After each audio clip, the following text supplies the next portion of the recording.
Chai FM, 101.9 megahertz of life.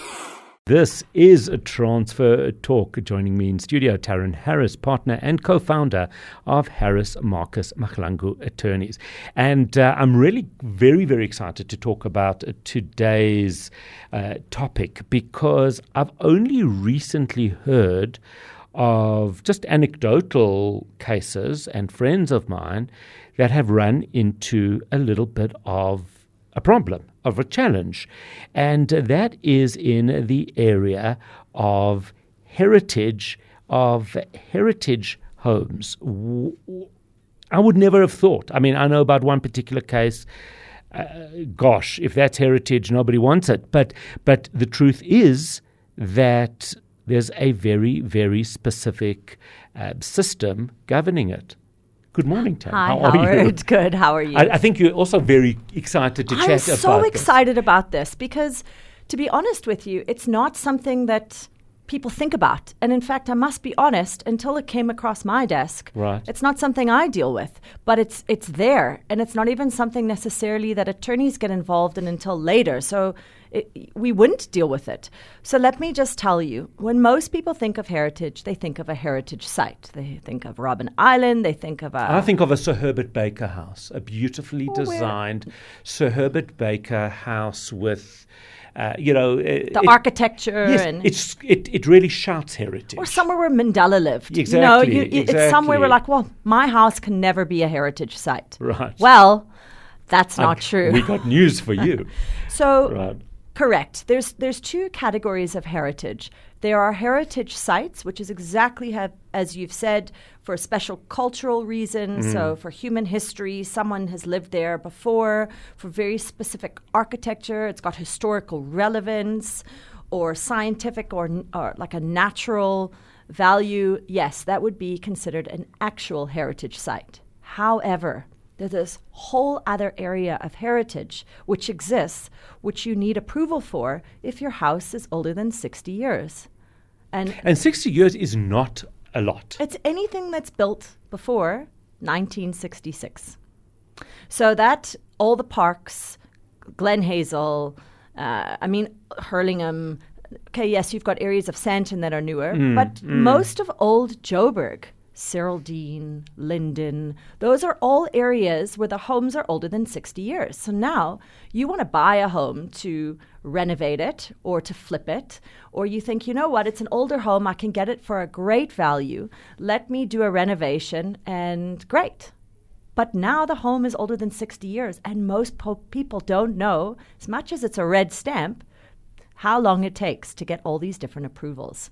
So why 60 years? I mean, is this, I don't know if you have any idea about, but how do we compare to other countries? Oh gosh, in the UK it's like, I think 200-300 years. Oh, okay. So South Africa is 60 years. I don't know why it's that how mark, how they've come to that. that. Right. But so there's definitely a difference between needing approval from heritage if it's a heritage site and what you need to do, and if it's just your home is older than 60 years. Ah, okay. So there's a couple of clues that you can look at. You can go to the Heritage portal or the Heritage website, or you can check in your title deed, and that will indicate whether it's an actual heritage site, which, as I've said, it's got some sort of significant importance.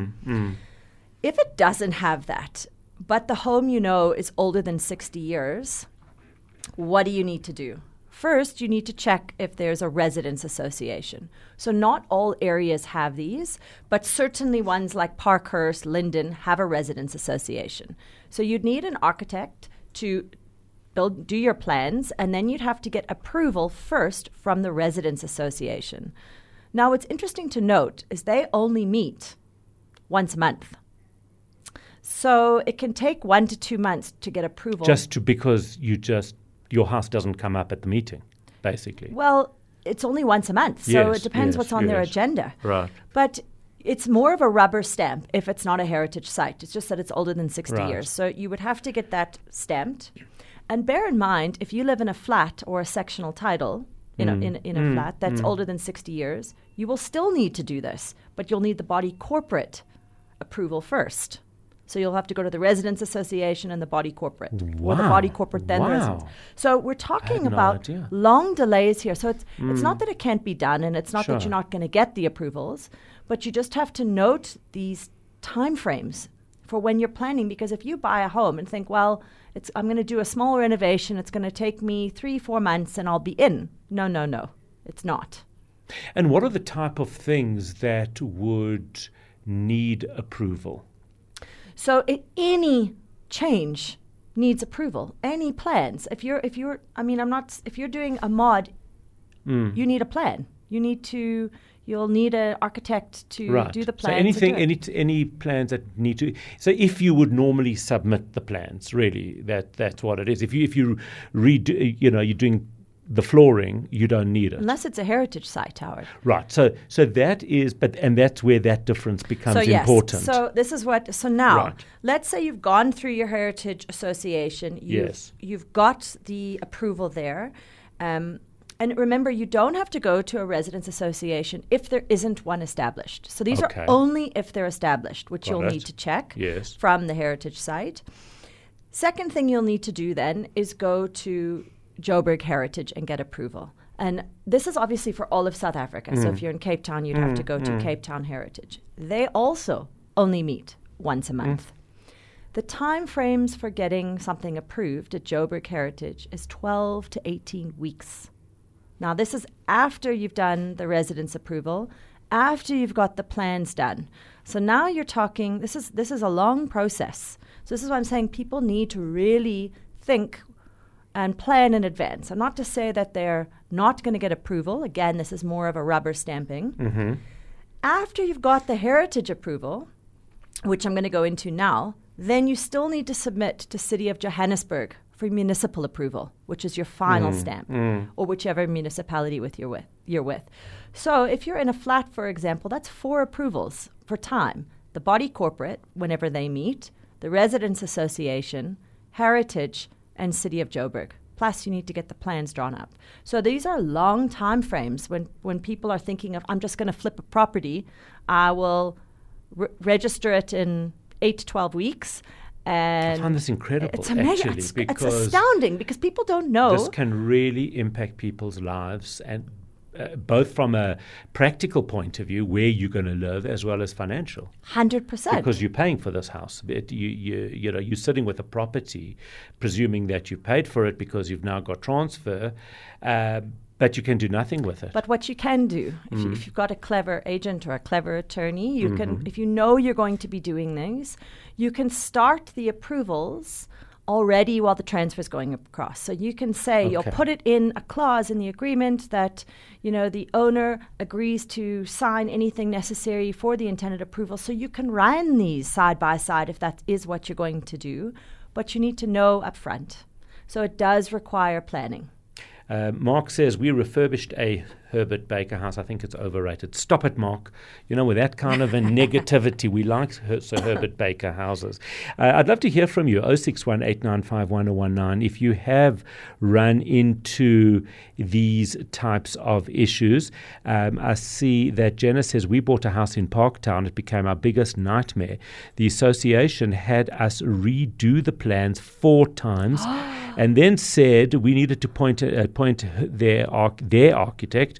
After battling them for 18 months, we gave up and sold the property. Oh my goodness! So this is what I'm coming to now. Jenna, that's terrible. Horrendous. I'm sorry, Jenna. So, good thing is when you're applying, who can do the application?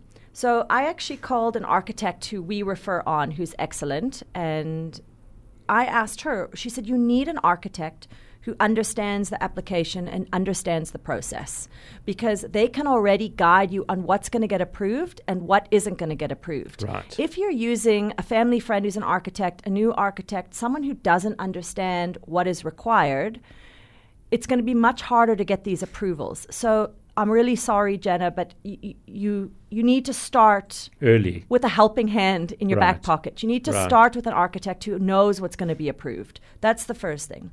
You need a developer who knows about heritage and knows about heritage projects. This is obviously more if you're going to be developing an actual heritage Gesundheit. Mukundi's trying to sneeze as quietly as possible, and he's not doing a great job of it. But bless you, Mukundi, bless you. You must know everything about the Heritage Right. Project. So if you're going to be developing a heritage site or deemed a heritage house, Right. this becomes much more expensive. You will need to get a heritage consultant, and these are guys who charge between 30 and 60,000 rand. that's a real They study cost. a course on Yes, it. yes. They know about the doorknobs. They know about the tiles. They know about what can be changed. But even if it's not, and you want to just get it into the approval in the applications, it's a really good idea to have a developer, to have an architect who understand what will get approval from the association and heritage, so you don't have to redo your plans 4 times. Absolutely right. Carols are wondering if people in our the bodies that are managing this are actually qualified to do so. The bodies that are Like managing. the ones that are giving approval. I mean, do they really? I would think so. Okay.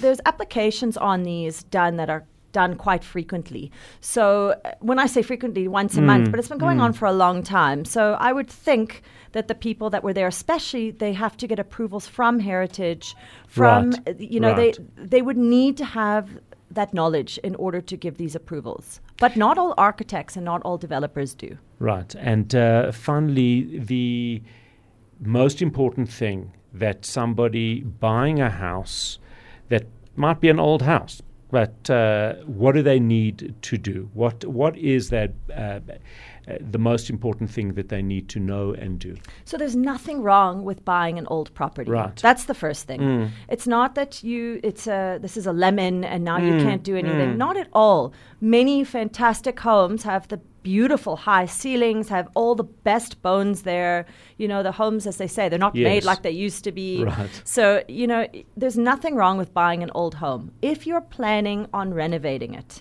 you just need to know, number one, the time frames. It's not a quick fix. It's not something that's going to be done in 6 months. You need to plan for that.